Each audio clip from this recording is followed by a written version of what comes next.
I'm Margot Politis. Welcome to Study English, IELTS preparation. Today we're going to talk about expressing attitude and using the words so and such. And we're going to find out about some nasty creatures called cane toads and all the trouble they can cause. Curious? Let's watch the clip. You can see these large glands he's got behind his eyes, which contain a lot of toxin. It's got various compounds in there, but basically what it does is give you a heart attack. The toxin's actually all throughout the skin, but the main concentration is in these glands.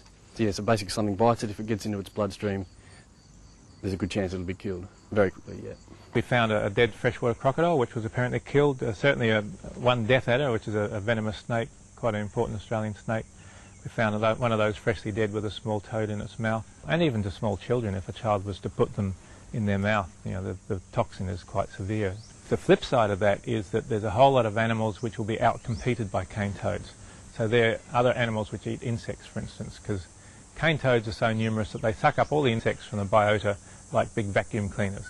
And so they can actually cause other animals to starve. Why are we literally sitting back and watching the cane toad invasion move further and further up through Kakadu and through the Northern Territory? Well, there has actually been quite a lot done. In fact, over a period of perhaps 10 years prior to this, a huge amount of effort and money has already been spent on looking at some way and means of controlling cane toads. All that work has come to nothing, and most people understand that now. What we have to do is wait on the big guns in Canberra with their genetic engineering and biological control work. That's the only hope there is. Cane toads are such prolific breeders. Each female will produce 50,000 eggs. There will be millions of cane toads out there. Unfortunately, cane toads are a big environmental problem in Australia. They're a species that was introduced from another country. We'll use their story to talk about attitude, or more specifically, attitude markers. Attitude markers can indicate the attitude of someone to what they are saying or what others have said. I just used one. I said, unfortunately, cane toads are a big environmental problem. The word unfortunately indicates my attitude to cane toads. Other words that are attitude markers include actually, in fact, certainly, of course, really, and surprisingly. Let's listen to a wildlife ranger, Greg Miles, answering a reporter's question. Listen for attitude markers. Why are we literally sitting back and watching the cane toad invasion move further and further up through Kakadu and through the Northern Territory? Well, there has actually been quite a lot done. In fact, over a period of perhaps 10 years prior to this, a huge amount of effort and money has already been spent on looking at some way and means of controlling cane toads. Greg Miles says there has actually been quite a lot done, in fact. He uses the attitude markers actually and in fact to show that he disagrees with the reporter and to advance his own view. It's a polite way of expressing an opposing opinion. Other examples of words and phrases that are used to do this include, as a matter of fact, to tell the truth, or, well. Let's see some examples. Cane toads look harmless, but as a matter of fact, they're dangerous. I thought you liked cane toads. Well, I don't. Can you hear the attitude expressed in these phrases? Now here's ecologist James Smith again. You can see these large glands he's got behind his eyes, which contain a lot of toxin. The toxin's actually all throughout the skin, but the main concentration is in these glands. James uses actually here to introduce details. Because the details of the toxins are surprising in nature and perhaps unexpected, actually provides this subtlety of meaning. Now here's Greg Miles again. He uses two other attitude markers. We found a dead freshwater crocodile, which was apparently killed. Certainly one death adder, which is a venomous snake, quite an important Australian snake.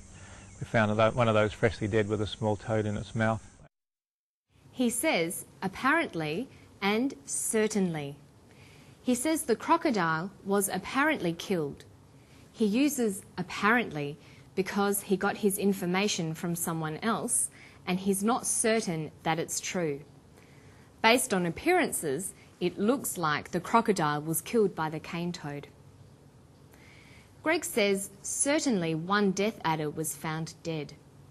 Here, Greg is emphasising that there's no doubt that this is true, that the death adder was killed by the toxins in the cane toad. From the use of these attitude markers, we can tell that he's not completely sure the crocodile was killed by a cane toad, but he's definitely sure the death adder was killed by one. Okay, let's turn our attention to another way you can express subtleties of meaning in English. They're correlative subordinating conjunctions. The words themselves are short and simple. So, that, and such, that. Listen to Greg Miles talking about the number of cane toads eating insects. The flip side of that is that there's a whole lot of animals which will be outcompeted by cane toads. So there are other animals which eat insects, for instance, because cane toads are so numerous that they suck up all the insects from the biota like big vacuum cleaners. Greg says cane toads are so numerous that they suck up all the insects from the biota.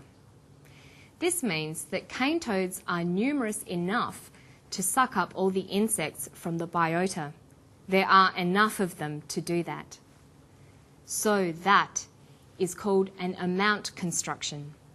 It expresses a meaning similar to enough, which means an adequate number or amount. But this construction also adds a meaning of result using the that clause. Let's study a sentence to see how this construction works. Cane toads are numerous. How numerous? So numerous. With what result? That they suck up all the insects from the biota. Cane toads are so numerous that they suck up all the insects from the biota. The sentence uses the amount structure so that to define an amount and a result. Here's another example. Have you seen the film Cane Toads? The film was so good that we went to see it twice. So tells us how good the film was.